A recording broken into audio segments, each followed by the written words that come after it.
cold coffee. So, I watched Yu Yu Hakusho, and I have some notes.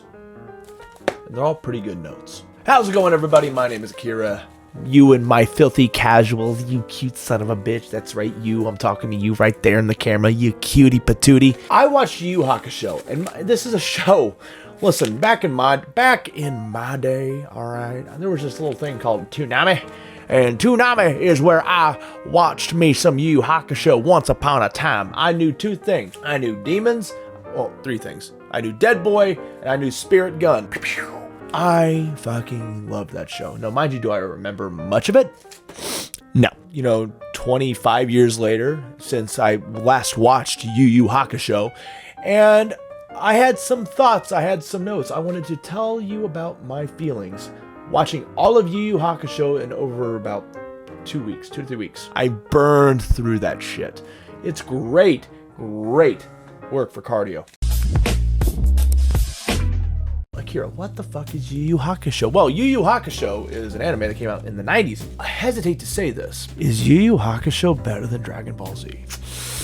In my notes here, because again, I have brain damage, I'm allowed to write notes because my brain doesn't work very well in remembering a whole bunch of stuff, unless it's specific autistic stuff like Godzilla lore. Is a manga by Yoshihiro Togashi, and it follows Yusuke Urameshi and his group of hoodlums as they discover the world of the spirits. The world on our world, there's spirit world, and there's demon world.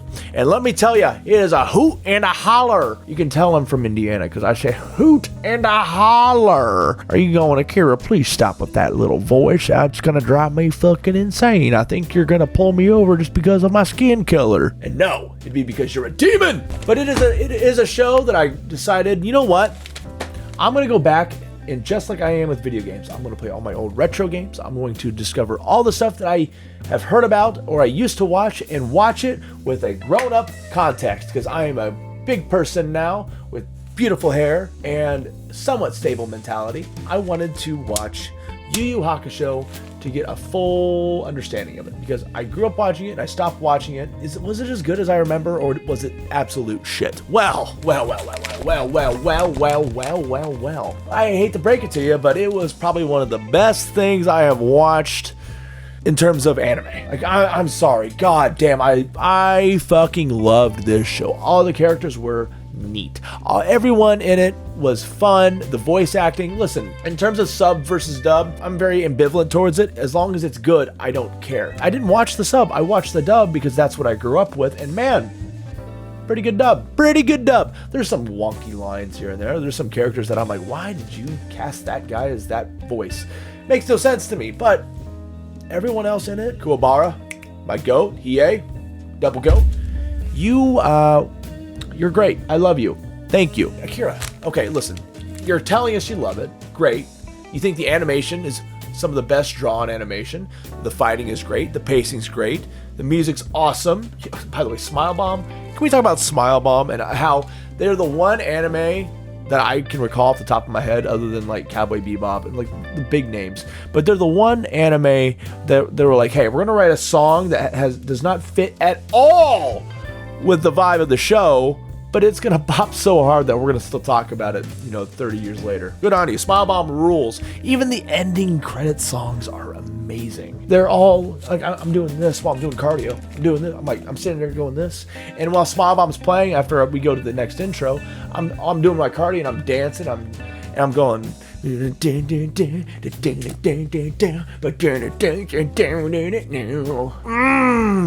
look like a crazy person to people that catch me doing cardio. They're like, what the fuck is that person doing? I'm just like, I'm interpretive dancing while I cardio. Don't do that. You're going to look so insane. But it follows Yusuke Urameshi, Kuwabara, Hiei, Kurama, and a whole bunch of other people that I'm going to list right here. Not all of them, but the ones that impressed me the most and the ones I want to smash.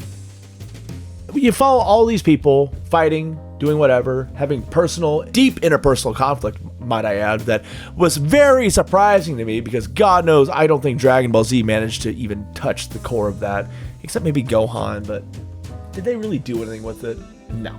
It follows Yusuke Urameshi, high school delinquent. You know him, you love him, maybe you hate him, but he's dressed in that cool-ass green outfit, and he saves a kid. Despite being a delinquent, he has a heart of gold, gets killed saving a small child, and all of a sudden he's sprung into the spirit world, and he is taken by Koenma, the son of God. That's not Jesus. He has a pacifier, which is lore relevant if you watch the show. And Botan, beautiful, blue-haired, big booty Botan, my queen. And it takes Yusuke on a whole journey throughout the entirety of the spirit world as well as the human world, discovering who he is, his friends, their inner workings, and who he wants to be and what he wants to become. Guys, there is not really any kind of filler in this entire show. God, I love Dragon Ball Z. I'm never going to slander Dragon Ball Z, but it, Naruto, One Piece, Bleach, all those are filled with fucking filler, and Yu Yu Hakusho is honestly not filler filled.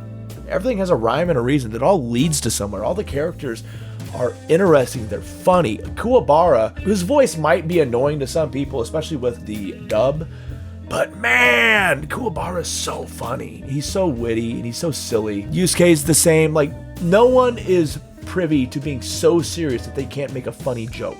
They're all endearing. They're all taken seriously within the context of who they are. They each have moments to stand out. They each have moments to look like they're an ass. And that's great because that's how human beings are. The entire context of it might seem silly. It might seem a little bit slow when you get going because it takes 2 to 3 or 4 episodes before Yusuke becomes the spirit detective, the penultimate spirit detective. But it's so good because you care the way they introduce the characters, the way they introduce Yusuke, and they humanize him, they characterize him, and they show you his flaws and his positive attributes. It makes you endeared to him. So even though you're not doing crazy fighting 3 to 4 to 5 episodes in, you really care. You really care. And you have to, because the entire crux of the show hinges on you caring about Yusuke and his own journey, his own spirit journey. Nuance, subtext.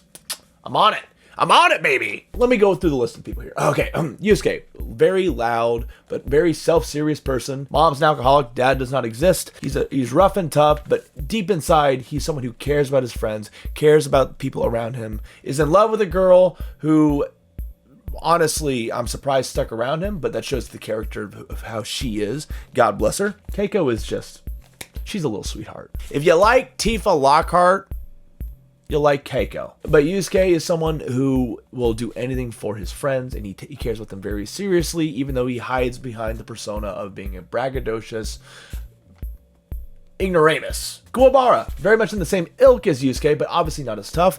He is shown to be not as combat capable as Yusuke, but in terms of being with regular human beings, he's pretty fucking cool. He's going to say some shit that you're going to laugh at, that you're going to cry at, and you're going to want to fucking punch someone out of pure masculinity. A very, very, very specific section of the show. And let me tell you, it's the Dark Tournament. It is straight up the Dark Tournament. There is one particular fight that is not the big bad of that arc that makes you feel like a man. Kuwabara is the greatest wingman. Kurama, everyone's going to love him in their own way. Women are going to swan over him like they probably swan after Inuyasha. There's a lot of context there in which I will let you watch the show to find out for yourself. That's all I'm going to talk about for Kurama. I don't want to spoil anything. Everything I'm going to say is going to be contextual. It's going to be isolated. And I'm just going to say that you're going to see these characters. You're going to love these characters. Hiei, exact same thing. Hiei is, he's basically if Yugi, you took all the love out of Yugi, all the charm, but you inserted Kaiba's personality into Yugi. That's basically Hiei. He has some crazy funny one-liners. He beasts with Kuwabara. He's so fucking cool. Oh, the Dark Tournament is pretty fucking... Listen, it's Hiei coded. Yusuke shines through the dark tournament, but Hiei, he's instilled so many people's desire to get Black Dragon tattoos. And again, there's other characters. Koenma, very funny, but he takes himself very seriously when he needs to. But he's great comic relief when everyone else is so fucking serious. Botan is a baddie. She is very, very, very funny. And of course, Genkai. She is in the opening segment. I can't really hide it. Would 1,000 times. No hesitation. Baddie. no matter how old she may appear. The Toguro brothers, specifically Toguro. If you know Yu Yu Hakusho, you've heard the name, you know Toguro, okay? I'm not going to say anything about him other than the fact that he's an aura farming son of a bitch, and god damn it, he's so fucking cool, but he's such a fucking dick. Sensui, listen. Crazy cool in his own way, in a completely different way than Toguro. Sensui touches me, I don't say Sensui touches me, Jesus, almost in the complete opposite of Toguro. Smart, cool, and calculating in his own way. And when you get to the Dark Detective arc, my god, dude. A lot of anime seems to fail to stick the landing. A lot of TV shows seem to fail to stick the landing.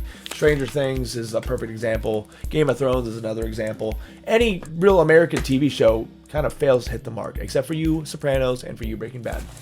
Bless you. And Seinfeld. I will say this, the Three Kings arc, which is the last arc, I'm not going to go into the specifics of each arc. It is almost the antithesis of the other arcs that came before it in the best way. Not that it's sloppily written, I don't think so. Maybe that's the consensus, I don't know. It was the perfect way to wrap things up for everything that it was trying to tell us about growing up, life, fighting, and changing, becoming a different human being and trying to understand who you are. I loved this anime. I really did. I could not stop watching it. The characters were that endearing to me. The fighting was that cool. Guys, the fighting in this, I haven't talked about the fighting. The fighting in this, it is not drawn out and overly dramatic like Dragon Ball Z. Again, I love Dragon Ball Z, but all of the fighting was concise and to the point in Yu Yu Hakusho.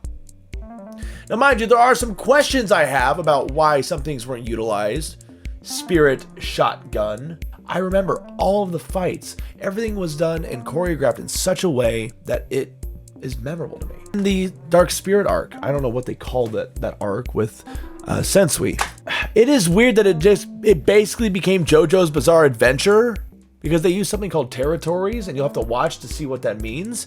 But it basically just becomes JoJo's Bizarre Adventure. Am I crazy? Chat, commenters. Let me know if I'm crazy for thinking that particular arc and the territories are just stands. They're just stands. They have the effects of stands. What happened to the Spirit Shotgun? Yusuke, there's many fights where it seems like that motherfucker just completely forgot about this really cool ability that you'll see. If I had an ability called Spirit Shotgun, I would be spamming that shit in order to win fights as fast as possible. Oh, my voice. Coffee. All these little questions that I might have. Spirit Shotgun and Spirit Wave, which, again, you'll understand when you watch it. Even though they don't get utilized, I'm not complaining. It's just me being a little nitpicky going, where did these things go? Why didn't they do this? Why didn't they do that? I loved this. It is not something where I have rose-tinted glasses and I'm going back and going, oh, it's still good, I promise. It's better than anything that's coming out today. I watched it with a vague memory of everything, and I came out of it loving this show. I want more like this. I miss the drawn animation. I miss when shows looked like Yu Yu Hakusho. I miss when shows were not just a silly little gimmick. A lot of stuff nowadays feels kind of, I don't know, disposable. And we do get them though. We do get stuff like, Space Standing. We get stuff like Kill la Kill, Gurren Lagann, things that people are going to talk about for years to come. But there's a lot of media and there's a lot of film and there's a lot of, anime that's just kind of a dime a dozen.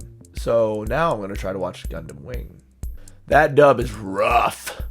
Anyways, my name is Akira, and I'm just a filthy casual in life. I'm discovering all things I enjoy, and I'm learning more and more about them. Comment below things that you want me to watch, things you want me to experience, things you want me to review and talk about, so we can talk about it in other videos, and we can talk about it in the comments, and we can talk about it on Discord and on twitch.tv/The Akira Way, where I stream every day. I love Yu Yu Hakusho. I highly recommend it. If you don't watch it, you're a fucking idiot. I want to go back and watch it again with someone and get their own first take on it. And I want to know what you guys think about Gundam Wing below. Am I wasting my time? I will say it has a banger-ass theme song. It's a banger.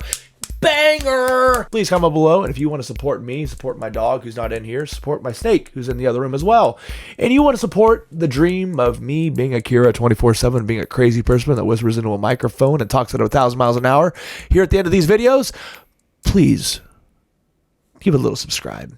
Come follow me on Twitch, and I'll see you guys in the next video and on the next live stream. Gundam Wing's dub is terrible.